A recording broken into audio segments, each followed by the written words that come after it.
এই হাদিস শরীফে আছে, চাঁদ দেখে রোজা রাখো, চাঁদ দেখে ঈদ করো। অতএব একটা হাদিসও আছে, সাহাবায়ে কেরামের যুগে সিরিয়া চাঁদ দেখা গেছে, ওনারা ঈদ করছেন। ঈদ করে মদিনায় ঢুকার পরে দেখা গেল মদিনার মানুষের রোজা। তারা বললো আমরা তো চাঁদ দেখে আসছি। মদিনার লোকেরা বললো আমরা তো দেখিনি, অতএব আমরা রোজা রাখবো। তো এই প্রেক্ষাপটে বাংলাদেশে চাঁদ দেখা কমিটি আছে, এখানে টেকনিক্যাল লোক আছে, আবহাওয়াবিদও এখানে থাকেন, বিভিন্ন জেলা প্রশাসকদের সাথে আমাদের হট স্পর্শ থাকে, তারপরে এক্সপার্ট থাকেন, আবহাওয়াবিদ এবং এটা থাকে। তো এটার ভিত্তিতেই আমরা ডিক্লার দিই।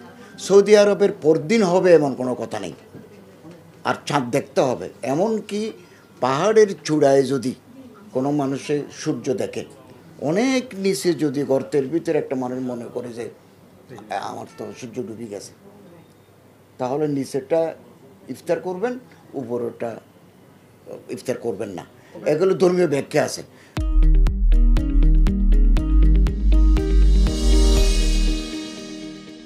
তো ইসলামিক ধর্ম মন্ত্রণালয় চাঁদ দেখার ক্ষেত্রে অত্যন্ত যৌক্তিক এক্সপার্ট রেখে, আলেম ওলামা রেখে আমরা এগুলো ঘোষণা দিয়ে থাকি।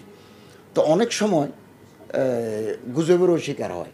যেমন কয়েক বছর আগে বলল যে সন্দ্বীপে চাঁদ দেখা গেছে, সন্দ্বীপে চাঁদ দেখা গেছে। আমার বিভিন্ন মাদ্রাসার বড় বড় হুজুররা বললেন যে কালকে তো ঈদ। তো লোকাল ইসলামিক ফাউন্ডেশনের ডিডি আমারে বললো যে আপনি কীভাবে জানলেন? আমি বললাম আমাকে অমুক অমুক বলছেন। উনি লোক পাঠিয়ে দিয়েছেন সন্দ্বীপে, কে দেখছে চাঁদ। পরে দেখা গেল এ বলতেছে আসলে কেউ, এবং ওই দিন বৃষ্টি হচ্ছিল সন্দ্বীপে। এই জন্য আমরা বাংলাদেশের বিভিন্ন জেলার ডিসি সাহেবের সাথে আমাদের ক্লোজ কন্ট্যাক্ট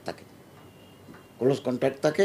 ঘোষণা করতে অনেক সময় দেরি হয়, এটাও পরীক্ষা নিরীক্ষা করার জন্য।